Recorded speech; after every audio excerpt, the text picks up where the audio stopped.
that's kind of where we're at, right? With, call it integrity of claims. Very But often they're going to Bridgestone be is small. though, right? Bridgestone Bridgestone is is, and that. this is absolutely fascinating. This So, is the I, setup. So yeah. yeah, so by the numbers are saying Jason Day, and he talked to us a little bit about us in the Mhm. episode that he was on, a couple months back. 2.3 miles an hour, 6.7 yards of distance. Chris got her up 2.1 miles an hour, 7 yards of distance.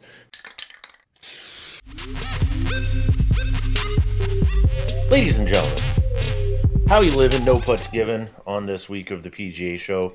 We are once again brought to you by Sunday Swagger. We're going to get that out of the way right away so I don't forget. Not that you couldn't tell by the gear, but go ahead, use that code SPY20, same one as the last couple episodes. I happen to love this shirt. That's why I put it on. It's January. It's a good shirt. It's a great shirt. And you are going to Florida.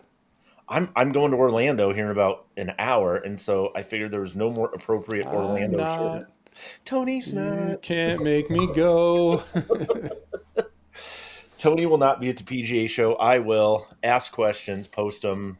There's going to be some stuff, whatever. You want, like, after all these years, like, I'm on a level with you. I have a medical appointment on Thursday, just part of the reason I'm not going. And it's one of those appointments that could end up with a jelly finger in the backside.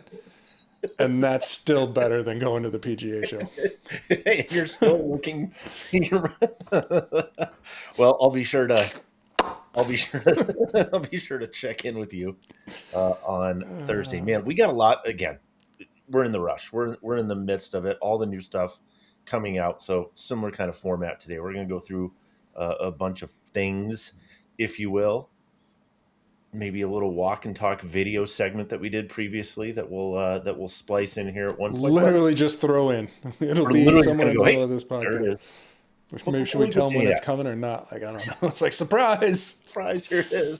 Let's start with golf balls. Because we got some new golf balls. Golfing balls. The timing is, I think, pretty apropos in that you had Chris Goddard winning the first event of the year yesterday, which, oh, God. It's a big deal for Bridgestone, I think, to get momentum and a win right out of the gate. Anytime you have a staff like Bridgestone, right, where you don't really have. I think. There we go. That's got her up. Tour BX, and I think he actually uses the mindset version. So we have a fully appropriate prop. And again, you take a company like Bridgestone, where obviously in the premium ball space, absolutely a challenger brand. More of a challenger brand now than they were 4, 5, 6, 7 years ago, for sure. Tiger hasn't been playing as much, obviously, on our staff. They lost Lexi, who went from Bridgestone to MaxFly. Kuchar, he's around. But in terms of like premium flagship, like guys that can win on the PGA Tour, big events, they don't have a ton. So to get Jason Day, he's definitely the back half of his career. Still a huge name, obviously, but I say all of that to say this win by Goddard is a big, big deal for Bridgestone coming out. Not the fact he uses, their 220 MB irons, because he has a lot of TaylorMade gear in the bag too. TaylorMade wedges, TaylorMade fairway woods and stuff. I think he's still the Ping LST driver. But the big get for Bridgestone here is the golf ball. So new golf ball. We've teased this before. What do I need to know? Hit me with the details. So, I mean, this is an interesting one, and it's kind of difficult to really step through a little bit because we're used to hearing about breakthrough materials, right? Very specific, and they have changed the core material a bit. They've changed the mantle material. But it really comes down to what they're calling velo surge technology. And this is technology. Don't confuse me with Fuji here. Velo surge. Velo surge technology, and this is one where this is kind of frustrating for me as a kind of like obvious truth in advertising kind of guy. So if you look, right, the mantle layer is kind of depicted with this carbon fiber weave type of thing. Yeah. That is just kind of for show. Like I've cut them apart. You'll see the photos in the. I'm trying to. There's no carbon fiber weave in the. No carbon fiber. Bridgestone isn't saying there is. It's just sort of the illustrative license, if you will. So what Velo Surge really is they're calling it like a core mantle integration. Okay. So it's changes. Although I think they upped that acid content somewhere. Like it's just one of those things where like, okay, that's cool. Sign me up for plenty of that. But it's really being billed as a core mantle integration. Basically, the adhesion is a little better, and it's just a way to describe more efficient transfer of energy between those layers. Okay. And we can get into some of the numbers here in a bit, I suppose, but really that is fundamentally a speed story, right? Like these balls are going to be faster, they're going to be longer. So says Bridgestone. So that's one piece of it, is this core mantle integration that's called Velo Surge. And the other piece, to the mantle specifically, they're using a denser material. Mm-hmm. So basically maybe it's a little thicker, but the takeaway is they're putting more weight in that mantle layer, mm-hmm. which again, I think talk about like MOI and forgiveness, and you hear both used a little bit in the golf ball world, not to the extent they are in the club world, but you still hear about forgiveness in a golf ball, and it's wildly misunderstood, right? So people think, I hit this one off center, and this is a more forgiving golf ball off center. And I'm like, all right, well, here's a sphere. You're going to impact the outside of this sphere somewhere. So show me how anywhere that you hit this is off center, right? Like you can draw a line straight through it and end up in the middle of the ball anywhere. It's really like the ball fundamentally just receives the energy from the club. And so if you're off center on the club, you put less energy to the golf ball. So when we talk about forgiveness in a golf ball, some of that is aerodynamics. Some of it is like, hey, how do we characterize low spin, right? Like how do we spin low spin as a spin low spin? How do we characterize low spin as a good thing? Well, sometimes it's more forgiving because it doesn't curve as much. Mm-hmm. But the other piece of it is stability, kind of in flight. The idea being if you just like in a golf club, right? Putting more weight in the mantle relative to the core, you are now pushing mass closer to the edge, closer to the perimeter. Away from the center. So it's kind of that MOI feel, like we talked about clubs moving weight mass towards the perimeter of a club. Is this moving weight mass towards the perimeter of the golf ball? Kind of, right? Right, and the benefit, whether you want to call it stability or simply, right, all things being equal, your spin axis, says Bridgestone, will not tilt as much. Mm-hmm. And so if you want to talk forgiveness on off center, it's not so much off center, right? It's, the club orientation creating spin axis tilt. Pound for pound, Bridgestone says you're going to get less axis tilt. So presumably straighter flight. So if you kind of want to sum it all up, the benefits that are being offered here are faster golf ball, more distance, and presumably straighter flight as a result of that kind of higher MOI benefit, so to speak. And in addition to some of this stuff, part of what I found interesting is, as we've gone through this entire cycle of new products and stuff, one thing I like to watch a little bit is when and if brands are willing to put certain performance claims on products, because we typically know, right, there's kind of this funnel, right, where it's like, okay, here's what they think is possible, here's what they've seen in some testing, here's what they've seen in larger scale testing, and then here's what they can get through a legal department to actually say and put in print. And some brands have decided, hey, we're not going to make any particular distance or mile per hour claims. We've seen some of that with Callaway, which we'll get to in a little bit. But I feel like we're seeing fewer and fewer brands with specific, hey, this is 1.2 miles an hour faster, this is 4 miles an hour faster, blah, blah, blah.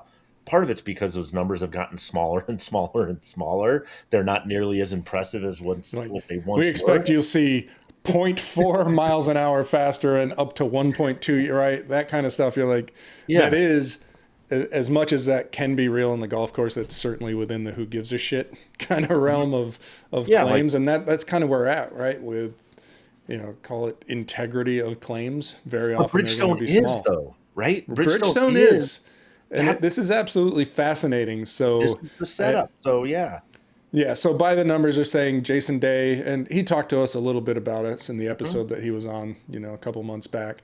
2.3 miles an hour, 6.7 yards of distance. Chris Gotterup, 2.1 miles an hour, 7 yards of distance. Two non-staff players, they kind of hinted, like the way it was worded made me think maybe there's a new signing in the pipeline somewhere. I don't know. I haven't heard. But, one of them saw 1.9 and 5.1. The other was 1.7 and 3.6. And then the really interesting thing is kind of repeated these testings with just average golfers, right? Average Joes, guys like you and me. And kind of what they saw, what they're putting in kind of in print, if you will, is 2.3 miles an hour on average, 8.7 yards of added distance. That's huge. If that holds up right, that's a massive number. Yeah. And the interesting thing is based on kind of their standard criteria for legal and what would be approved, basically what they told us was like legal would have approved up to 13 yards.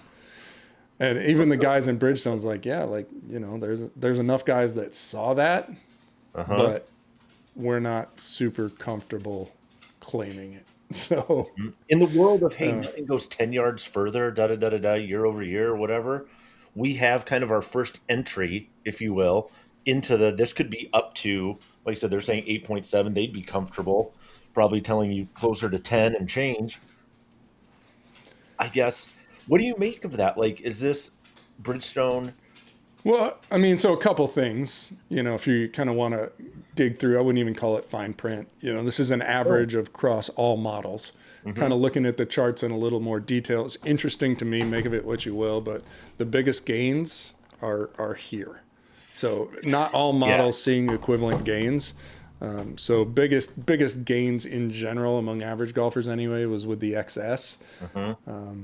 And again, so that's, 3.6 and 12.1 is kind of that average number, again, based on that lower average overall. So this is kind of a good chunk of it, not all of it, obviously, coming from the blue, the XS, and again, gains with every one of the four. And if you're familiar with the Bridgestone lineup, hasn't much changed. I think, on a relevant note, they are saying every ball is give or take a couple of compression points firmer. So that's going to give you a little bit of speed. There shouldn't be enough in 2 compression points, for example, to give you 2 miles an hour, 8 plus, right? right. So it's interesting. This is one where like, hey, we're super interested to see how this plays out. I know you've spent a little time on the course with them. I played what was the VS Black, now has returned to the retail lineup as Tour BX. Back to the for sale. We're keeping the names. Yes, yeah. And I thought it was pretty much as long as anything. You and I both discussed the feels a little different. And if you're coming from a really firm ball, like Bridgestone will say that they're a little less clicky. And it's just kind of how you interpret that feel. I don't want to say good, bad, or otherwise, better, worse. It feels it's just different. Yeah.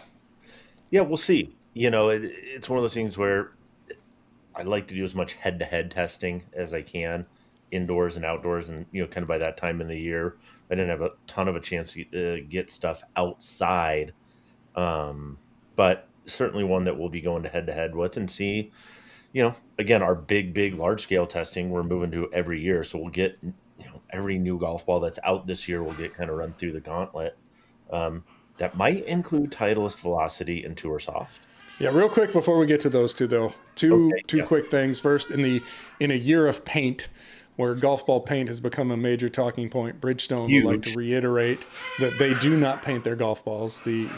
What you would kind of consider to be paint is impregnated in the urethane formulation, right. So they don't have to paint after the fact. Now there is a clear coat to kind of protect the ball, protect the logos, that sort of thing. So there is a surface level application, but the general thinking is, hey, we've got, it's one less step, and that's one less thing that can go wrong. Yeah. Dogs are having a field day behind me. The other thing too, kind of point out, like you'll notice, like the packaging this year is really bright, so they've leaned into the colors, and that was basically just kind of that surface level marketing research where they found out like a lot of guys don't necessarily know that they play the RX versus the RXS. I play the blue one. I buy the green one. Yeah. And so, all right, you play the green one. Well, here it is. You're not going to miss this because, guys, this is, green AF. That's as green as jailbreak bars were, in 6, 7, 8 years ago. Yeah, so that's Bridgestone. What's next?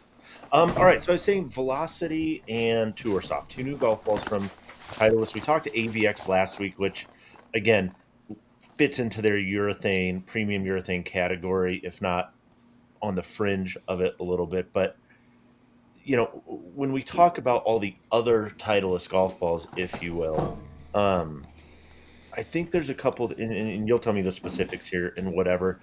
One of the things that I do appreciate about Titleist is that it really doesn't matter which golf ball they're producing. They do certain things in the quality design process that I'm not sure everybody grasps. And one of those things would be like, hey, the aero package. Aero packages are expensive. They're difficult to develop. I still probably again, I'm 15 years into this and been in the room with engineers of every discipline within golf, and Right. I have become all but entirely convinced that the single most difficult thing to do in golf is make a competent dimple pattern. Yeah. And then just think that you're tuning it on a per ball level. And I say that if you look, right, classic example, foremost, we've talked about this before, in Taiwan, for my money, pound for pound, no doubt, the number one top quality producer of DTC golf balls. Mm-hmm. But they have, for pretty much as long as I've been doing this, relied on 2 dimple patterns, right? And they haven't changed. 2. And that's, it's the same one we've talked about. Yeah, it's the same ball that's on the Vice and the Max Fly, and it's, an Encore ball. Like, the list goes on and on and on. So, yeah, so the fact that Titleist does a different aero package for every golf ball that they do. So, again, Velocity, Tour Soft, these are at different price points. We're not talking $57.99, $58.99, whatever, pushing above that $55 a mark. These are golf balls that are in a more comfortable kind of budget area for a majority of consumers. But Titleist goes to the same lengths in terms of like R&D, the stuff that's really expensive to do and difficult to do when it comes to designing a golf ball. Titleist does that with every golf ball that they make. And I would say kind of one of the differentiators to me that I don't think is discussed often, and there's a very small chance I could be wrong about this, but of the leading manufacturers, certainly out of the big 3 or 4 brands in the market, Titleist is the only one that produces 100% of its golf balls in factories it owns. Doesn't matter if it's the premium stuff or the cheapest stuff, right? Like True Feel, the lowest price ball in the Titleist lineup, is produced in a Titleist factory, just like Pro V1 and Pro V1X. Mm-hmm. So, and you can't say that for anybody else. Strangely unique. Yeah, you can't say that for anybody else. Okay, premium stuff is made, whether with Callaway, obviously that's Chicopee, Mass, but obviously not all Callaway golf balls are made in that one particular factory. They do a lot of stuff at Launch Technologies, for example. Right. And you'll see like Launch Tech makes a lot of the lower price stuff across the industry. So yeah. And not the But case. anyway, 2 new balls or 2 updated balls. Mm-hmm. Where do you want to start? Give me Velocity. Give me fast. Yeah, so Velocity, it has been a while since this updated. So normally in previous years or previous cycles, it was updated on the same cycle as True Feel. Now they've kind of spread this out. So I think, it's been 4 years since a Velocity, probably. Mm-hmm. I think at least 3, maybe 4. 2 full product cycles, basically. Yeah. Yeah. And this is a really simple story. Like, all right, there's a new dimple pattern and a slightly softer core formulation. Mm-hmm. But ultimately, this was kind of an evaluation on the part of Titleist. It's like, all right, why do people buy Velocity? Right. And it's basically, like we've talked about this, a lot of the lower cost stuff, and don't hold me to the price point, but traditionally this one is around $28. It could be $30 for this one. I don't have the info. You're talking high 20s into the $30 range. So, I mean, by certainly Titleist standards, one of the least expensive balls in their lineup. Yep. But they are in this category largely single purpose. Right? Like you buy there's a defining characteristic. Right. People buy Super Soft because it's super soft. They buy True Feel because it's soft. Right. velocity people buy because it's really long. And so the big change here, if you want to call it that, is just Titleist like leaning into it. Saying, all right, people buy this because it's long. How do we make this as long as we can make it? Not going to fuss about trying to eke out more greenside spin or, more spin on approach. Like, this ball is purchased because it's long. Let's just make it long. So, again, kind of the dimple pattern here. The takeaway is it's going to produce slightly lower flight, a little more penetrating, and that's going to get you more distance. So it's velocity but longer. There's no magic story here. Like a velocity now with enhanced greenside spin. No, forget about it. It's just it's velocity, just really leaning into velocity. Yes. Yeah. And it looks like this without the cover on. Looks fast. Tour Soft. Talk to me about the soft of the Tour variety. Tour Soft, which is, it's this one, by the way. It's very, just like Velocity is white. Tour Soft is kind of like a mustard yellow. Looks like actually a dried ball of mustard. Anyway, Tour Soft is, to me, fascinating. We talked about it after the ball test. Like, this is, Titleist says it's the best two-piece ball on the market. And you could take the quality piece out of it again. You know what you're getting with Titleist from a quality perspective, but it's in my mind, the most complete two-piece ball in the market. So we talked about Velocity being designed to do pretty much one thing. Yep. Tour Soft is designed to be as close to a tour ball as it can be. And we talked about it, right? If Tour Soft had a urethane cover, it would be a Pro V1. Like, that's kind of where it is. So, we measured this, and again, like I actually took a photograph intentionally. You'll see it in the article where, took it at like f2.8 to accent Tour and kind of blur out Soft, because this is a product that emphasizes the Tour, not the Soft. It is soft maybe by Tour standards. It's high mainly 80s Tour compression. with a little bit of soft. High 80s compression. So this is as firm as many things played on Tour. The difference is the urethane cover. Yep. Or not having it in this case. So, what we saw like in testing, and again, your takeaway here, right? New dimple pattern, higher launch on irons, and a new core formulation. So again, it's trying to get as much distance and playability out of it. So really leaning into this being a very well-rounded two-piece ball. Yep. And kind of I went out to Titleist and I watched the robot hit wedge shots and with Pro V1 left dash AVS, and we're trying to guess which one it is each time. Right. And you see like Tour Soft definitely on that wedge shot rolls out a bit more. And when you get into like, what I would consider true greenside, 35-yard range, it doesn't have the spin that you would see from a Pro V1, something like that, again, because the urethane cover is an absolute necessity to get that. Yeah. But in basically every other respect, even iron spin, it's really close. Now, the ripple here is this is still a $40 golf ball, or $39.99, I think. I don't believe they raised the price. If that holds, right, I'm going to say that this is the best ionomer ball under $40. Now, we've talked about it before. Like, you can get DTC urethane at that price, but we know if you're in Canada, for example, like MaxFly is really hard to get.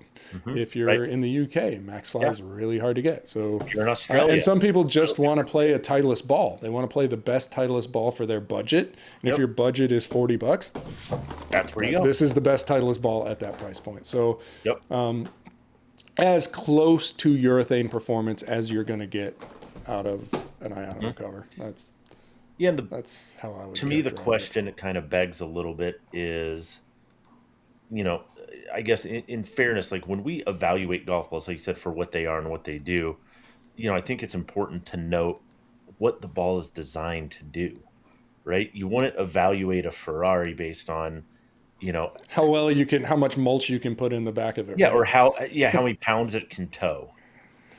Not interested. It's not what it's designed to do, right? Like, I don't care about velocity and greenside spin. If I'm trying to get a velocity, I want a ball that goes fast, goes far, and I understand. And Titleist doesn't make any qualms, but it's in the name. Like, it's not great. It's not. It's similar. Soft. It's it's similar to kind of the Shrixon Ulti-Speed story, right? And yes. So, we made this ball to go really far. Right. That's it. Great. And if you get more out of it and you enjoy playing it, cool, but it's designed to go far. Understand what that means. And so no bitching about greenside spin, right? If you're buying it, like, it's one thing if you understand, like if you expect that there's no difference, then, you know, shame on you. But if you're just buying it because you want a really long golf ball, cool. Right. Yeah. If you buy the Ferrari and you're pissed that it can't, you know, tow a bunch of weight or carry a bunch of mulch, that's kind of on the buyer, you know? You did a little walk and talk with Mr. Loper from... Yeah, as long as we're on golf balls. Let's cut to that. Yeah. Let's start simple. So 2026, new Chrome Tour, new Chrome Tour X. What's new, improved, different, fun, interesting, doesn't suck? What do we got? Oh, we've got some great stuff here in 26. We have a new material that's completely new to the industry. What is it?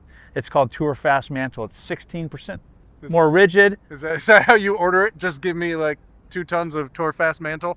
No, you got to hear it. It's Tour Fast Mantle. Okay. That's what it does. It's going to provide more speed. When you think about a golf ball, like under load or when you're hitting it with the driver, you're compressing it and it retracts. It compresses and retracts, and it's like a spring. So if you have a new material that acts like a stiffer spring, the golf ball, when compressed, is going to come off the face faster. So really, the Tour Fast Mantle is going to provide more speed for the Chrome Tour X, and the Chrome Soft. All right, so you said Chrome Tour X, which we know is already a really fast golf ball. Yeah. How are you getting that speed without, you know, shall we say, raising some unwanted attention at the USGA? That and unwanted compression jacking. This new material, the way it's being used in all 3 constructions, enables us to maintain compression. So the compression is going to be very similar. So you haven't, again, no compression jacking. You haven't like, oh, we'll get speed by just taking a none of that 7 compression ball, cranking it up to 105, 110, and watching it. That's a little too easy. I mean, anyone can really do that. Unwanted spin when you do that, and so we really wanted to maintain the spin profile for the Chrome Tour, maintain the feel. So if you played the old Chrome Tour, you easily transition into the new one, and all you're really going to see is, well, not all, but you're going to see more speed for more distance. So you mentioned, right, Chrome Tour X again, more speed. Yeah. But you have made some changes there. We have, based on feedback from the tour. Some of the players felt like the iron spin was at the upper end of their preference, and so they felt like they had to pull spin out on shots into the green.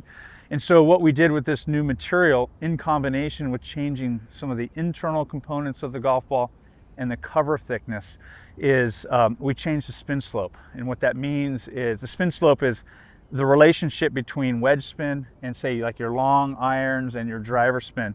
And the steeper that slope, the more distance you're going to get off the tee and more greenside control with the wedge. So the Tour Fast Mantle gives you the ability to change the spin slope. It unlocks this design potential. And so the new Chrome Tour X is going to have lower driver spin. It's going to be faster, so it's going to be longer off the tee. And then the iron spin is going to be slightly lower, so that players will see flatter ball flight, more consistent ball flight, especially into the wind, which is important, because if you're generating too much spin, you see that uplift, the ball gets held up, and the ball comes up short. So that's good. Let's talk about something that's often overlooked. Maybe doesn't sound like a whole lot of fun. Yeah. Or at least interesting. You may not even think it matters, but you've made some changes to how you paint a golf ball. Yeah. So tell us what you've done and why that actually matters, and what golfers can expect because of it. Yeah. So our precision technology, the spirit of that project, precision technology. The precision technology, the spirit of that is to understand what causes dispersion or ball flight inconsistencies. We've talked a lot, right, about off-center cores over the years. Yeah, Right. So that's a big part of what can go wrong, but you're also saying paint can play a significant role in that. Paint will play a significant role. So we still do that X-ray, 100% X-ray out of the Chicopee, Massachusetts facility. And what we've learned after doing a lot of downrange dispersion testing and trying to highlight where our next opportunity was, and really it's an industry-wide issue, is the paint uniformity. And if the paint isn't uniform, if you have more paint on one side of the golf ball than the other, there's an unbalanced flow that goes around the golf ball, it's going to cause dispersion. It's going to cause the ball to go left or right, unwanted left or right dispersion. So like we've seen some things in our testing, and obviously you guys do a lot of testing of golf balls, Yeah. as everybody might imagine.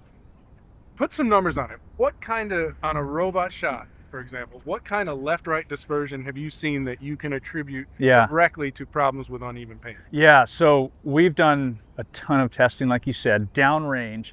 Our range is from center line, 40 yards left and right, maybe a little bit more, actually. A little wider the way I play. Yeah, exactly. And what we have found in testing golf balls, competition, some of those golf balls would actually go over the fence, left. So the impact of having ununiform paint is significant. And this is all being hit with the robot, so it's as consistent as possible in no wind. And so this dispersion is directly attributed to non-uniform paint. So the dimple pattern is there to create trajectory. It's there to lower drag to give the golf ball more distance, but all that can be unwound if you don't paint it correctly. And so we've talked about, right, it can be the difference between just being inbounds and being out of bounds. Yeah. But even on approach shots into the green, right, it can make a huge difference in what you have left with your putter. Yeah, I mean, it can. I think it's magnified off the tee because you have higher velocities, and you have, with higher velocities, you have, when there is an unbalance in either geometry or an unbalance in the aerodynamics, it's magnified on those shots. And then with seamless tour aero, I know you can work that into, yeah. Have to. It's because it's a competitive advantage. That's a level of distance control that's really unparalleled in the industry. It depending on how that ball is oriented into the green, if it's inseam versus cross seam with the competition, it changes the ball flight and it changes the distance. So explain a little bit what you do that's different and how you kind of remove material from a golf ball compared to most of your competitors. Yeah, so when a golf ball is manufactured, there's two cavity halves that come together. To get the golf ball out of the cavity halves, you have to separate those two halves. At that mating surface is what we call the parting line, and there's going to be flash or excess material that is really created on every single golf ball made. And the way the industry removes that flash is the seam buffing process, which is a cut and grinding process. It's buffing, but we're really talking about grinding. Yeah, it's grinding. I mean, it's a grit of sandpaper, a belt that's going to remove that material. And in doing so, there's variation in that process, and you can grind the materials, the dimples that are adjacent that parting line. And when you grind those or distort those dimples, it causes a difference in drag and lift depending on how that golf ball's oriented on the fairway. So if it's inseam, it's going to fly lower and longer. If it's cross seam, it's going to fly higher and shorter. Whereas our process is as more of a global surface treatment that treats the entire surface of the golf ball, and in doing so removes that thin layer of flash. And so we're not distorting those dimples adjacent the parting line. And so inseam versus cross seam, it's basically a zero delta, 3 feet between inseam and cross seam. And in some of our testing with the competition, it's anywhere between 10 and 15 feet. It's based on how an otherwise ball that looks perfect is oriented. That's correct. And 15 feet for the PGA Tour. It's another putt for most of us. It is 20% make percentage. So it's meaningful, and it's meaningful not only for tour players, but for every golfer. Really, to have seamless tour aero provides consistency in the product. And we all know that the variable now is going to be the player themselves. Well, and that, I'm glad you mentioned that, because we've done some stuff out here, right? We've hit your balls alongside the competitive balls that we're playing. And we see differences, but we're just hitting a few shots, and among those shots, right, I'm delivering the ball with different swing speed, right? I'm not a robot. I'm not 100 miles an hour every time. I'm 97 to 101, 102 on a good day these days, unfortunately. Face orientation is a little different from shot to shot. Yeah. Impact location different from shot to shot. So how can a golfer go out on the course or in any situation and determine not only which Callaway golf ball might be right for them, but also really find those competitive differences that you're talking about, where ideally the ones where you have the advantage. Yeah, and it's in golf balls, it's not always just here, go do this. It's definitely work with the shop professional, the associate in the store to help guide you on where to start. But when you look at the Chrome Tour X, Chrome Tour, and Chrome Soft, majority of the better golfers are going to fit into the Chrome Tour. It's a good starting point. It's a good mid compression. It's going to feel great. It's low spin off the tee, flat trajectory with the irons, great around the green. If you feel like you need more spin, or you like firmer feel and the speed that accompanies that, the Chrome Tour X is a great product for you.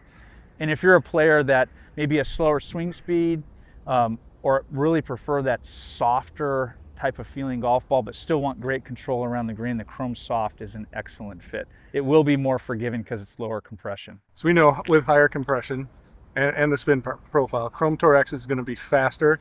For a lot of golfers, longer, even with the higher spin rates. Yeah. Will still be longer for most golfers, but if you're a golfer who's really looking for flight windows, what is the trajectory difference between the two, kind of your two true tour models? Yeah, it's going to be nuance. It's not just one is higher or lower. You're not going to see one's here and the other one's way up. Right. The Chrome Tour X is going to launch lower, but since it spins more, it's going to rise a little bit more. So I don't want to say a lot of flight, but that kind of a little lifty. It's more lifty. And if you're a player that generates too much spin, what you'll see is that ball shoot up, and that's not a good fit for you. You want to see a nice lift so that ball lands softly. And the Chrome Tour is going to launch a little bit higher with less spin, so it's going to be a little bit more parabolic. So it's just going to be a flatter trajectory in that sense. So they're in general, the Chrome Tour X could be a little bit higher than the Chrome Tour. It's just getting there differently. Okay. And so with that, there's one thing that you want every golfer to know about the new golf balls. What is it? It's going to be the Chrome Tour X, and the Chrome Soft are faster than the prior gen. I'd say stack it up against any product out there of a similar compression. It's going to be faster, and it's going to be more consistent. What else do you want from that? I mean, faster, more distance, and it's more consistent. And I would say, just from my perspective, right, it's easy to talk about the speed and get excited because we've been almost conditioned, right? You guys, longer, faster every year, but that consistency piece, especially when you talk about the dispersion, I think that's an area. It's, again, because we're human, it's very difficult to see that from shot to shot. Yeah. I mean, it's so important. That's the nature of consistency. It's not one shot. You have to have a grouping of shots. It's your pointer. Yeah, no, it's and what we've done with precision technology and manufacturing controls in our paint process, we've improved in that space and have made some significant improvements in our products and making it more consistent. Awesome. Tony walks and talks.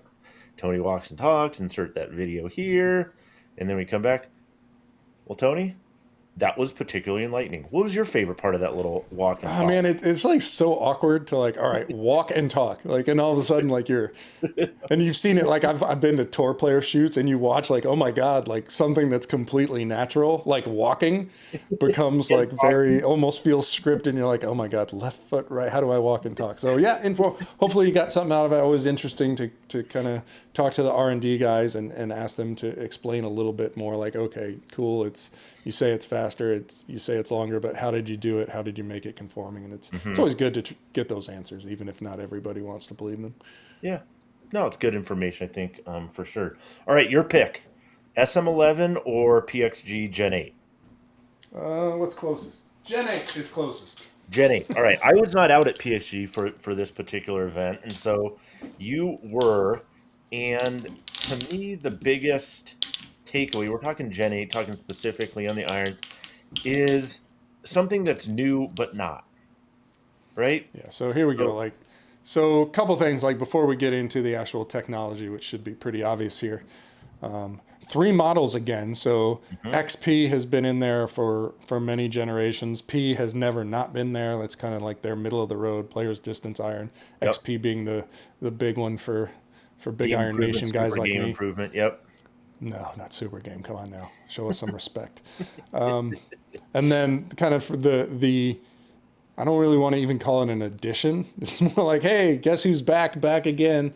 Right. The T, which was jettisoned to become the 0317 iron, is now at least back in this incarnation as a goo-filled, It was on player hiatus. centric. Yeah, it's to me, it's like, like a P750 kind of thing. Yeah, it's the most player-ish of that line that's not getting into a single piece type forging thing. So this is going to be your real tech forward model, but with a lot of the player shaping offset top line. Like they're trying to make the more compact iron, right? But infusing as much tech kind of as they can. So I'm glad it's back.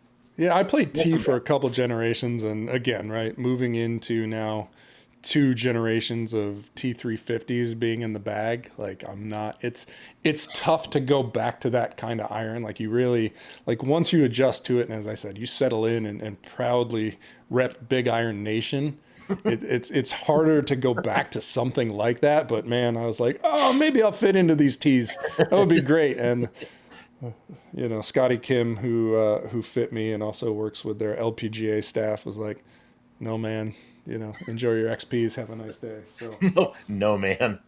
All right. So what's the real tech stuff here that I need to consider and kind of know about? Obviously, the first I thing mean, is you're gonna premium get right speed. your Yeah. standard. There's not much of a speed story here.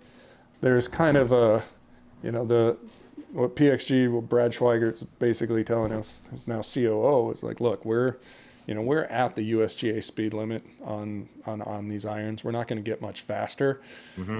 So kind of the levers you're seeing is, you might see a little more speed, but not enough that anybody's going to promise it to you. Yep. The big thing that'll be interesting to see if it pans out, higher launch in the long irons, and that's one thing. Like if you go out and if you're just hitting PXG irons, you may not notice. But again, if you grab a PXG 4 iron or 5 iron and then you hit somebody else's similarly spec'd even, you're gonna find like that PXG is just coming out lower. So they've worked on that. They promising a little higher launch, higher flight, but the big story here is this dual weight system. Right. And I feel like we've seen weights on, I mean, at the very, very beginning, and you wrote about this in kind of a retrospective, a really cool retrospective on PXG, kind of where it's been to date. Weights have been a fundamental part of the story since the very beginning. And at one point, it was like, hey, we have 312 weights. It wasn't a good idea. You might be underestimating that number a little bit. But now we're down to 2 in the irons, and we went from something that was kind of more visually distinctive. I'm arguing this more visually distinctive than it was really like purposeful. I mean, it did something, but I don't. Now it seems like we've transitioned to, okay, this is entirely purposeful. We're down to 2 weights, and is it as simple as what it looks like it is? It really is. And so, like, look, I know people are going to say this, and we tackled it in the article, right? I'm a big fan of obviously talking about the obvious things in the room, because anytime that something is kind of positioned as new in some way, but it's very obviously been done before, like somebody has to be the asshole. Right. And if I pretend that I've never seen anything like this before, I'm the asshole. Yep. Right? So I'm like, I'm trying not to be an asshole. My wife says I really need to work on that. Yeah, good start. So, we've seen, again, we'll talk Edel, obviously, right, with the 3-weight system. And the things I would point out, right, like that Edel system was, 3 weights, but really concentrated in the center. PXG has taken 2 weights, moved them to the extreme perimeter to the point where I don't know how much more to the outside you can go and still have structure. And the same rules apply as they do when we talk about moving weights in drivers, right? It's, how much weight are you moving, how far are you moving it, and where are you actually moving it to? Right. And so here you're taking, all right, these are relatively heavy weights. I don't have the stock numbers off the top of my head, and also the stock almost doesn't matter. But you are moving them from, what would typically be center mass or narrow range of mass, and moving it to the extreme. So you're moving it far and you're moving it wide. And again, you're moving a decent chunk of mass here. And this, simplified, right? This can be configured in your fitting one of 3 ways. All right, balanced weights, right? Like same weight in each location. You can have a heavier weight in the heel. You can have a heavier weight in the toe. And really, what you're to an extent, what you're modifying there is, I mean, there's a number of ways to think about it, right? If I'm always on the toe, I suppose you could argue, well, put the heavy weight on the toe to concentrate more mass behind impact. We see that. But ultimately, what PXG is trying to do here is control face rotation. Yeah. And this is a case where this is actually like, I'm a classic example of this. You and I have been fit together probably a dozen times now, if not more, over the years. Low, yeah. And so you've seen it every time, right? Like I end up in a 120 plus gram shaft, typically, and this is not actually mine. This is I don't know what this is. This could be mine. But yeah, you're a big Lotus 120X guy lately. Yeah, and actually, I may have not even understood what I got fit into, but so basically, short version. I have been a 120 guy, whether it was Modus 120. Before that, it was PXLZ, and actual weights 115 to 120 plus on those. Yep. And countless fitters have tried me in something lighter, and it always goes left. Last time we were out at Titleist, JJ commented, right? For you, light goes left. Yep. And so, sure enough, over and over and over. We moved down and we tried DG 105s, and I think we actually landed in a Modus, which is different than what I wrote in the article. But that's on me for not paying close attention. It's because it's hectic. But anyway, lighter. That's the point. So, put these in, and I start going left, and then Scotty decides, well, let's put that heavy weight in the toe and see if we can kind of keep you in the lighter shaft, benefit being more speed primarily. It allows me to go lighter and even softer. Yep. So more speed that way. Put that heavy weight in the toe, and all of a sudden that club I'm not flipping it around as fast, and stuff that was going left is now going dead straight. So it's a closure rate story for you. And again, it's just like rotation. What kind of levers can you add in the fitting process? The more tools, the more levers more tools in the toolbox, the more levers the fitter can pull, the more you can do. And so this isn't about, again, getting you more distance or anything. It's just optimizing the performance of a club model to match your speed and say, hey, or your general club delivery, as you would in any fitting, is probably a more accurate way of saying that. But ultimately it's like, all right, what can we do to make you better? What can we get you? How can we get you more speed, more distance, tighter dispersion, above and beyond just, all right, here's a shaft and here's a club head. So this case, like this is, and again, it's not designed to be like, yeah, you can buy aftermarket weights and play. It's designed to be fit. And that's, for all the bluster of PXG and Bob Parsons screaming at you from through your television, mud rolling around. When you sit down with those guys, the emphasis is always on getting properly fitted. That's why they've opened their own retail locations, right? It's like we believe like, hey, these are our fitters. We can train them properly, and they're going to get you dialed in. So again, as I mentioned, previous episode, I have one round with these, and that was the 6-hour slog of a Impossible Pins tournament where I probably hit 4 iron shots all day. Yeah. So very little to go on. So this will be a big curiosity going into the spring for me. Let me ask you this about it, because we see, like you said, we've seen adjustable weights in other clubs. Adele Golf is going to jump up and say, hey, we've been doing this for a long time in irons and blah, blah, blah, blah. And one point, part of the conversation was, hey, if you're not actually moving weight around far enough toward the perimeter or far enough from the center of mass to actually really affect anything, is that really doing much of anything? My question would be, we've seen the progression with drivers, right? Like, you go way back when like R7 quad came out, you're like, oh my gosh, these 4 weights, da da da da da. And right, look at today, everybody has adjustable weighting structures because develop, ways to do it more efficiently. Is this something that you think other companies are going to eventually move into? Like, is this that good of an idea where it's like, hey, why would you not put this in as part of a fitting to moderate closure rate? I think you'll see more of it. Again, there is a cost to it, right? And it's not, when you're talking about casting structures and things like that, right? Anything that adds complexity adds cost. But yeah, I mean, it's like, do I believe the technology works? Yeah, absolutely. Again, because, I've seen it. But it's one of those things, right? It's only valuable if you're going to go through some kind of fitting process. Right. And so that's always part of the calculation, right? How many, and we talked about this, and we'll get into it a little bit when we talk about the Callaway stuff, but there's always this conversation around, no matter what the technology is, right? If it requires some sort of intervention, either through a fitting or a user being astute enough to understand that there are benefits from moving something around. Yep.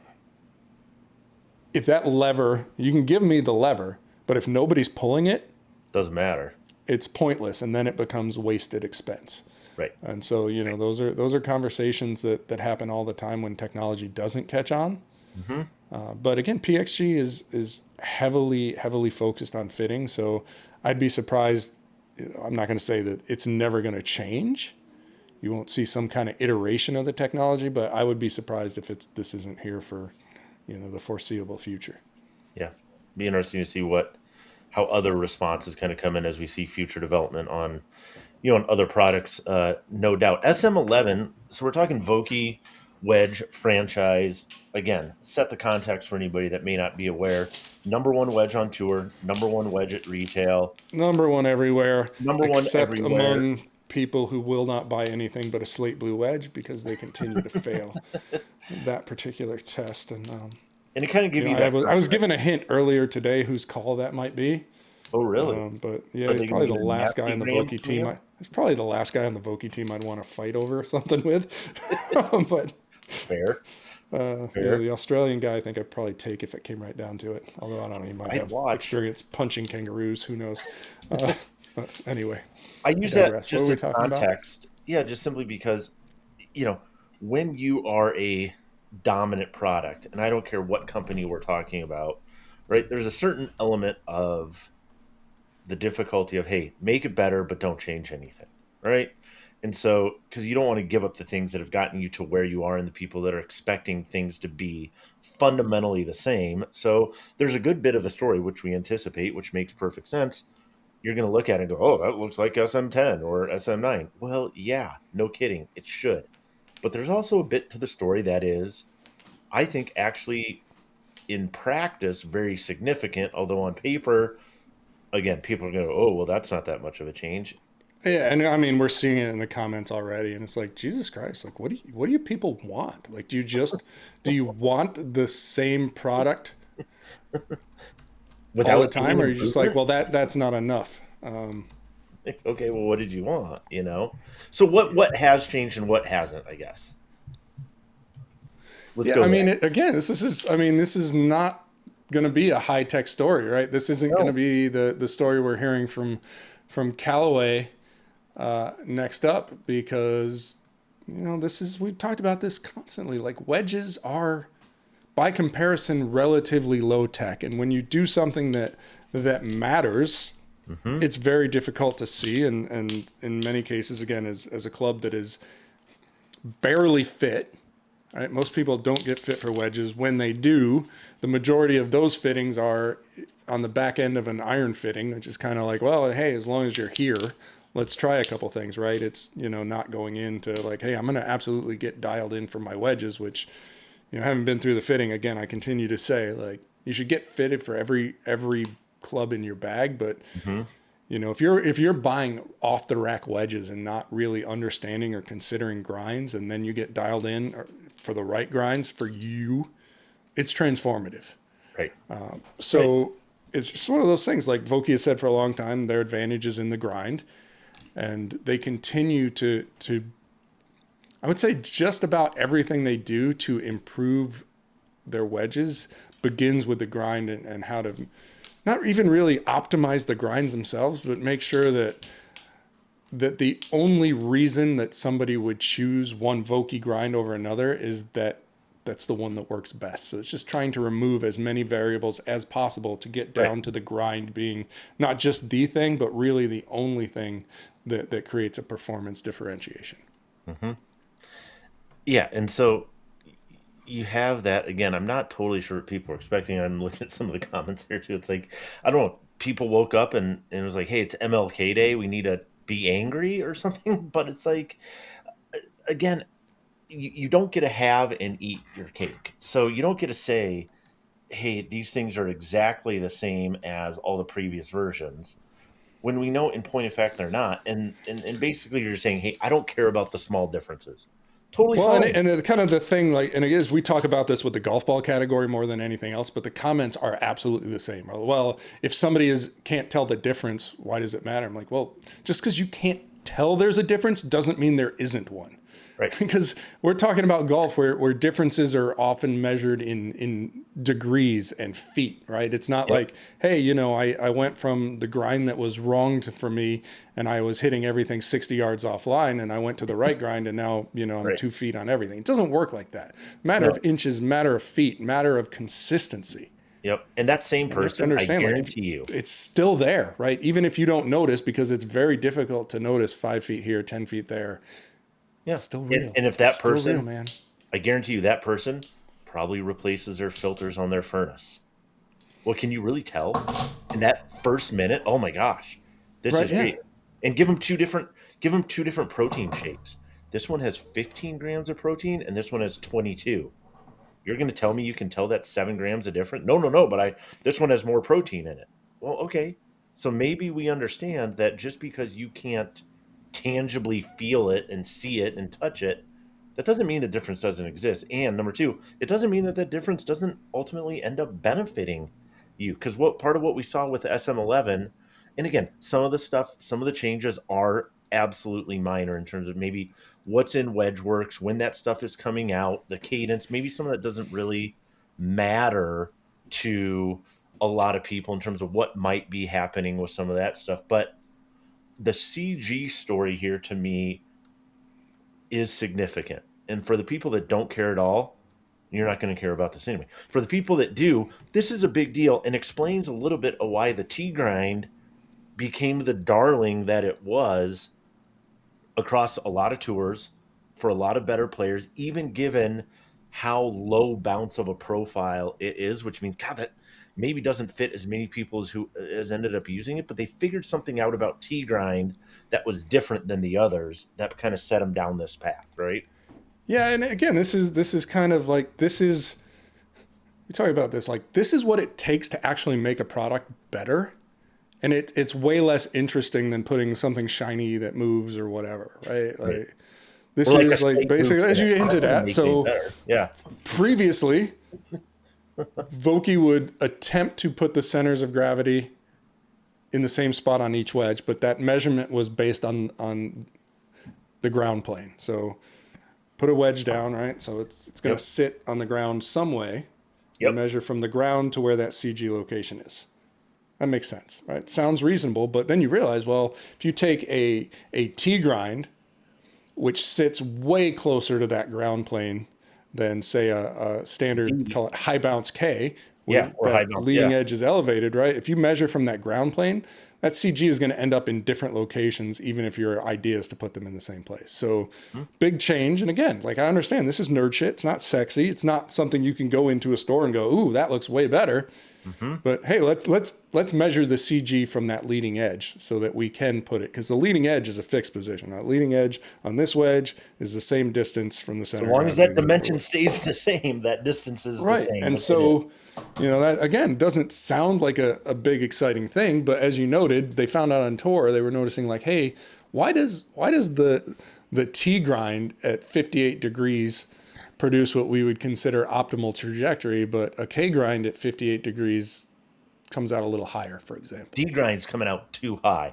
Other grinds are coming out too high, and these are the best players in the world. I mean, this is stuff from tour feedback, others. Yeah, this is like Aaron Dill kind of like sent him down this path and go, look, I know these are supposed to be the same, but they fly differently. And again, you're like, why does this matter? It's because you want it. So again, like, you don't want to go, well, I'm moving through the turf better. I'm making more consistent contact with one grind over another, but I don't like the flight because the CG is in a different location than the other. So it's again, what I talked about at the onset of this segment is getting to the point where the grind is the thing driving the decision, because that's what ultimately different. It shouldn't be the CG location.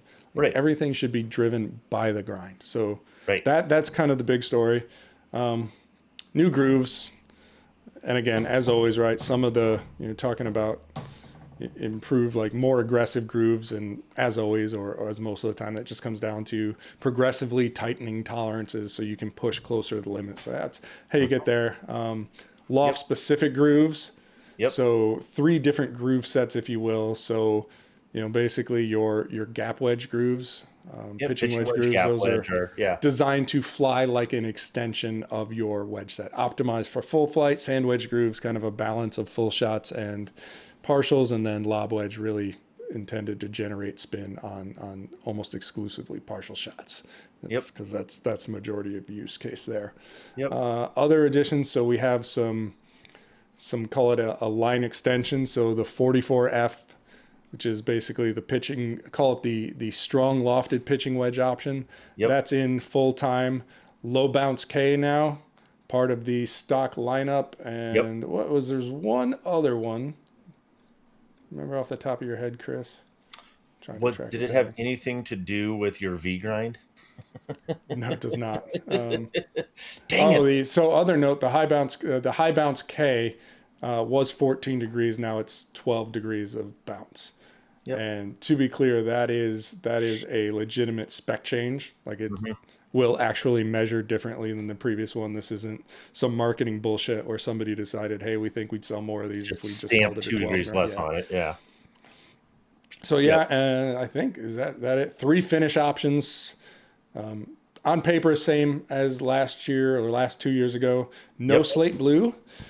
Torque chrome and nickel remain unchanged, and then jet black has been enhanced. So I would kind of splits the difference between, being previously it was like a really flat dull black, and then they've done like the limited edition premium jet black premium stuff. This one kind of splits the difference, and it really is like you could call it dark nickel.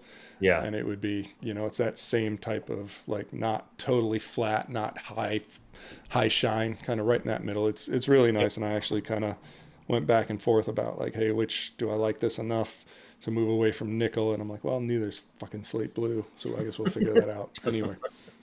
So there you go. And as we've teased it, right? Yep. We knew it. $200 per wedge. Yeah. Upside, one feature we forgot to mention, new heat treatment. Basically just kind of a change to time and temp designed to increase durability. Yep. So if you're going to raise the price, should make them last longer. And that's part of the design spec as well. So yep. Perfect. Make of it what you will. Yeah. Again, I did not anticipate this many big feelings from people on wedges, but we got big feelings. And we're going to finish with some big information, which is a quantum leap, if you will. We're talking Callaway Quantum, and I'm going to knock this out real quick so we can finish up with drivers. We're going to go backwards here, which is the fairway woods and hybrids. The story really comes down to 2 things, just 2 things. The first thing it comes down to is the step sole design, which I don't know if you can kind of turn them sideways. We're going to feel like an airline attendant here. Yeah, exactly. So basically the idea of the step sole, right, is get the ass end out of the way at impact. And if you could take a little like 1/4 inch tee with you everywhere you went on the course and just tee it up all the time, of course you would do that. Right there, that's kind of that drop, step down. So borrowed from the UW. Basically, learnings from the utility wood. And I guess the 2 points to note here is kind of their design philosophy with fairway woods and hybrids is, number one, how do we get people to make better contact? So get stuff in the center where we can optimize a little bit with our It's like a soul grind on a fairway wood. A soul grind on a fairway wood. And then the second part is, okay, so when you do hit it on center, we're going to get you a little bit more performance. We're going to find a way to do that. But we also know vast majority of the time, even really good players, when you're hitting off the deck, etc., you're hitting it below face center. So how do we optimize for face flex, behavior, energy transfer when we know we're going to have a lot of low center face impacts? And that has everything to do with weighting, right? So if you can pull that CG really far forward, that's awesome, right? And you see things like floating tungsten bars, and we have things like that, right? And we certainly do with Callaway as well. The problem is when you pull that much weight forward, you tend to stiffen everything around it because you need structure to support that weight. So yeah, great. You pull all this weight forward, you have a low center or kind of a low forward CG, great for ball speed, bad for face flex. So they were able to change some of the dimensions and exactly where this kind of weight bar sits to optimize a little bit better on those low center face strikes. So that's important. The last thing, Tony, you noted this before a little bit, was like, hey, if fitters are going to use it and people actually see this happening, it'll stick around. If not, it won't. And we're talking about the split weights, right? Yeah, the split weights in the rear there And on the hybrids. so you got the same kind of heel toe weighting structure. It's a more expensive option, right? How are you on the shape of this? It's a very peanutty shape. Yeah, it's to me it's kind of it's like almost like a game improvement iron where it's like really just kind of really long to my eye, heel to toe. And if you measured it, maybe not. Could just be that it's not particularly deep front to back, but it's not a shape, if I'm being honest, I'm in love with. Yeah, and so but it's different. It is unique in the market. So, and with so the two things there. One, you got the split weight system in the rear, which if fitters don't end up really using it and using that a ton to help players find more performance, I don't know how much longer we're going to see that. Secondly, with how many more 5, 7, 9 woods, heaven woods we're seeing go in, like the number one SKU in a lot of places, not a 3 wood anymore. A lot of times it's a 7 wood is outselling 3 or 5 wood. So if that's the case, what's the real incentive to develop a lot in that 3, 4, 5 hybrid area? It's more like 6, 7, 8 hybrids where we may see, some of that emphasis. But it's weird how quickly hybrids kind of went as the solution to the long iron problem to almost being stuck in the middle between like guys who prefer like a utility iron. Like just give me a stronger lofted iron with a graphite shaft and I'm good. Yep. And then obviously we talked about 7 woods and 9 woods and even some cases 11 woods. And so like already hybrids were fighting a losing battle with a lot of golfers. They're like, oh, I hate them. They go nowhere but left, et cetera, et cetera. And again, man, heavyweight in the toe. Just saying. But it's, I mean, the industry's going to keep making them, but I think you're going to see decreasingly feature rich because it's just as valuable as this can be from a fitting perspective. I mean, raise your hands if you've been fit for a hybrid, like seriously, right? It's even with what we do, right? It's usually, Titleist can be a little bit different because they tend to release hybrids apart from the main line, right? It's kind of like the every other year, not entirely off cycle, but a few months later. So it's like, hey, we're hybrid focused today. Whereas in most cases it's like, hey, all right, we got you dialed in on the driver. Fairway woods look pretty good. How you feeling? We got 5 minutes left. All right. Want to hit a couple of these? How's that? You like that? All right, good. Sold. Yep. So, but that's not the story of Quantum. Quantum, the step sole, I love it, or the speed sole, I love it. It's fantastic, but that's not the real story. The real story and what people are going to know about Quantum, and I think probably the reason we're seeing, you're going to saw like today, Dustin Johnson trying it out, equipment, free agent. We'll see what he is, but I believe he had a triple diamond in the bag. A lot of staffers in the Callaway side switching very quickly. People that were maybe still AI smoke were from a couple generations ago. Forgive them. Is this going to be the industry darling this year? I think this is the one that's going to win the. Yeah, I think this is your sales leader this year. Why? I don't know. Like again, I think Mizuno has a compelling story. Yeah. I think Cobra has a really compelling story. I think TaylorMade drivers are just better. But we know that sometimes a marketing story. And it's not to say just because it's marketed, it's not real, but marketing goes a long way, and we know paint matters. And so we have improved cosmetics and probably from top to bottom, end to end, layer to layer, probably the biggest technology story of the year with the Triforce, no relation to Legend of Zelda, face. So that really, for all intents, is the major story here. Yeah, like I said, the aesthetics, much, much better. You and I were both very critical of how Elite looked last year, and as critical were there, I'll give them as much credit. This looks that much better than. Yeah, I think specifically to like and I understand that it was one of the things people commented on is they kind of like, if you look at the Max and the Max D, slightly different cosmetic, and not slightly, like noticeably different cosmetic than the triple diamond models. And I think, I think the triple diamond models are better looking. But I also kind of understand, and we can dig into it a little bit, but why Callaway chose to distinguish because it is almost two lines within a line.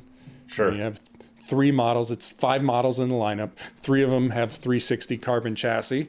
Yep. Like the triple diamond, and 2 of them don't. And so that's, kind of differentiated both by the cosmetic and the price point. So start with this, because the lead story is this Triforce face. And like I said, I think it's probably the best face story. I'm not saying that will or won't translate to the best performance. I'm optimistic that I think it will. But what is this Triforce face, and why is Callaway super geeked up about it? Yeah, so the quick and dirty version, right, is a 3-layer face. So they have on the surface, the part that actually makes impact with the golf ball is titanium. It's just thinner than Callaway or probably anybody else is using, because if you thin titanium too much, it deforms, it cracks. It's basically turns from like the stock material on a driver to garbage if not executed properly. So titanium outer, the innermost layer is carbon fiber, which we should all be familiar by now. The problem here is it's very difficult to bond carbon to titanium. Right. And if you try and use a bunch of layers and they aren't bonded together properly, bad things happen. Yep. So between the 2 layers is a material called polymesh. Polymesh. Ironically, is not any kind of actual mesh material. It's kind of a textured polymer from what we can tell. And not only does that provide adhesion, but it also kind of syncs up, call it the impact forces. So that, again, as we've talked about with other things, right? Whether it's golf ball or even face technologies, right? Getting the different layers to kind of react in unison to maximize efficiency of energy transfer. And that kind of where it all started with some research Callaway did, looking at different materials. They looked at titanium. Again, like for the long time, the standard has some strengths, but there are some weaknesses. Carbon fiber, TaylorMade, again, we've talked about this, right? Almost borders on an engineering miracle that they've managed to make it work as an impact material. But the rest of the world is like, it's not designed for impact. Right. And that's why they've got kind of that protective coating and a lot of stuff there that holds it on together. And so kind of said like Callaway's approach is, we did some research and we know there are benefits to titanium, right? The industry figured this one out a long time ago. Right. Some benefits to carbon fiber when used properly. So how do you kind of get the best out of both materials? And so they developed this 3-layer Triforce face. Yep. And the couple of key things to me, one is like, because of the titanium and the way it's layered, the actual bonds on the inside, you cut open a club head, this is a titanium to titanium or titanium to carbon fiber as they've used in the past bond, right? So with ledges and things with these. So the face bond is always titanium to titanium, and obviously you have so on it's your the same ledges as like what you they've done before in terms of that primary. So you're not going to have you wouldn't expect to see kind of those first, second, third generation issues like we've seen from TaylorMade with faces coming off, because again, these are using industry traditional construction. Same process they've used before, so we shouldn't. Titanium to titanium, right? That hasn't changed. So here, and kind of like, it's interesting to me, Callaway very carefully uses the word efficiency. Like, we feel like this combination of materials gives us the most efficient energy transfer.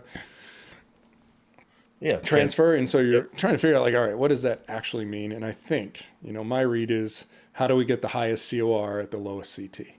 Yeah. So again, we talk about this every week on this show with this new stuff. Right. It's trying to exploit that gap between the old COR rule and the current CT rule. And I think, as much as you can say, all right, well, TaylorMade hasn't really gotten much out of carbon fiber, right? They're not much beyond where they were. And we talked about durability issues and things like that. Imperfect, for sure, and they continue to get better. I think that's true. But as we start to hear stories from Mizuno this year with nano alloy and Callaway with Triforce, and it's not to say they're direct derivatives or ripoffs of what TaylorMade is doing, but it is clear to me that there's inspiration in that. So while I don't think anybody else is going to make a 100% carbon fiber face, like the industry seems to be like, no, there are better ways to do that. It has certainly inspired people to look at kind of leveraging new materials to further exploit that gap between CTs and COR. So I think, you know, they call it fruit of the same tree, and it's going to be really interesting to see how far above and beyond, if at all, kind of using this 3-layer approach takes Callaway. We talked about, right, this is not the year by and large of claims. And so we talked to Callaway's VP of R&D, Brian Williams, at pretty good length about this, right? Like they are extremely confident that golfers are going to see measurable, not massive. Again, this is not a 10 more yard story. No. This is, you know, meaningful and measurable gains, but not massive. Right. You know, and that typically means, all right, a couple, 2-3 yards, give or take, right? Sub 5. Extremely confident that golfers are going to see him, but they're not putting a number on it. Like this is a case of like, yeah, we feel good about it. Explicitly stated, like, look, we don't think that these constant claims of more distance ring true anymore, right? Like everybody's kind of over it. Yeah. And we're seeing those in comment sections, right? Yep. Of course, we're also seeing the inverse, right? Well, if Callaway's so confident, why don't they put a number on it? It seems like bullshit, right? It's like, congratulations, excuse me, you absolutely cannot win. Yeah, nobody's happy with either way. But yeah, they're confident. Like, hey, go out and try it. We think you're going to see it. We're pretty sure. So, you know, go try it. Let us know, kind of thing. Yeah, I like their approach with it, which is very much a, hey, the proof will be in the pudding. The proof will be in the eating of the pudding, not just the pudding itself. And you know, and so if we look at the main manufacturer, like you said, this transition that we're in, I'll call it away from, you know. And again, this is a long time, but like having just a single piece of like 6.4 tie as your titanium driver face, right? Like that was maybe a standard at a point. And then you had the beta tie stuff. You had different types of titanium. We've seen obviously the ATI that Titleist has used. And so if we look at companies now that to date have something other than basically a full titanium face construction, no different than like when we used to see, hey, full titanium drivers, and we had the introduction of carbon and people going through that process. Obviously, TaylorMade is no longer titanium face. Callaway is no longer a single piece titanium face. They've the driver. Mizuno, again, I know Mizuno isn't one of the top 5 necessarily, but you have to put them in there as well. And then that leaves largely like materials that change the previously understood impact equation. And when I say impact equation, what I'm really talking about is when the USGA fucking buckles a club head into a pendulum apparatus and drops that measurement wand down and is like, all right, how long does this stay in contact with the face? Well, yeah, CT stuff, yeah. What fundamentally changes that? And now we're more than half, really, of those main companies have something different. And again, we don't know what, you know, we fully anticipate new metalwoods from Titleist at some point this year. That's what the cycle would suggest. We don't know anything about what that story could be or not or whatever. So we'll leave that as a variable, but things are, it's pretty clear. It's fascinating. And the reality is, right, the gains aren't what they were 10 years ago, probably not even 5 years ago. And the point I'm making here is that R&D departments, brands, whatever, however you want to classify them, they have to do a lot more work to get a lot less than they used to be able to get. That's the reality. That's just how it is. And so, like, if you're going to be disappointed, that's okay, right? Yeah. If you want to say, well, I don't give a shit about 2 yards, I'm going to hold on to my driver longer, cool, right? Like, that's your choice. You know, we know the driver replacement cycle is 4 years. So for Titleist users, that's 2 cycles, right? Like 2 full cycles. It is what it is. And, you know, I don't think anybody's trying to mislead otherwise. So you can get upset about it. But, you know, I bought a Honda Ridgeline in 2018, I think. Okay. And those bastards at Honda have made a new one every year since. Every year. Really? And you're not sitting here going, the 2025 Ridgeline? What? How dare they? Right. How dare you? I wasn't even mad about the 2019. So it's understand, like, this is just how it works in a lot of industries. And Yes. hey, couple other things to note before we wrap this up. So on the back here is a new weight system. So basically, I'm not going to do it, but take my word for it. You unscrew this. There's a black weight and a red weight, and one of them's heavier than the other. And if you want to switch from in this case, neutral to so triple diamond. So from neutral to fade. Yep. Swap them. Not a USB not a sliding weight track anymore.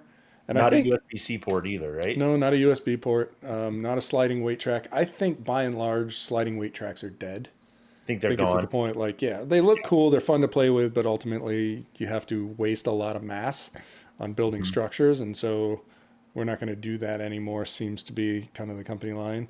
Yep. Triple Diamond Max is in the lineup from day one, so this is kind of the new addition, right? So we have a Quantum Max, which is kind of the core model, despite the Max name. Yep. Quantum Max D, draw bias version. Triple Diamond, which is kind of the more compact player shape. Triple Diamond Max, which is that triple diamond shape expanded a bit for more forgiveness. And then you have the Quantum Max Fast, which is the lightweight one. And so that's, again, everybody kind of understands where those fit. The Triple Diamond is interesting. You're not going to see, at least out of the gate, Callaway says no immediate plans, no plans to bring back like remember last year we did the Triple Diamond Tour Draw, the TD. The TD. So basically what the kind of what Callaway is saying is between the Elite Triple Diamond and the AI Smoke Triple Diamond, they've kind of found the happy medium where, one was basically all but perfectly neutral, and the other one had a little bit of a fade bias, and some guys liked one or the other. Here, with the weighting system, you can go between that perfectly neutral or that kind of fall right fade bias. Yep. So kind of best of both worlds is how they're explaining why they don't need a TD right now. Yep. A TD. TD. Nope. Pretty simple here. If the sole looks like this, it's $649. If the sole looks like this, which it does on the Triple Diamond Max, the Max Fast, and the stock Triple Diamond, $699.99. So we can say $700. I'm calling it $700. You can call it whatever you want. I'm calling that $700 because with tax, you better believe you're there. So, yeah, again, lots of info. We'll have a little wrap up for maybe PGA Show stuff next week. I'm headed there. Tony's gonna have his medical appointment, and we're gonna hope everything goes well from there. But I got a plane. Whatever happens, it can't be worse. So I'm out. We out.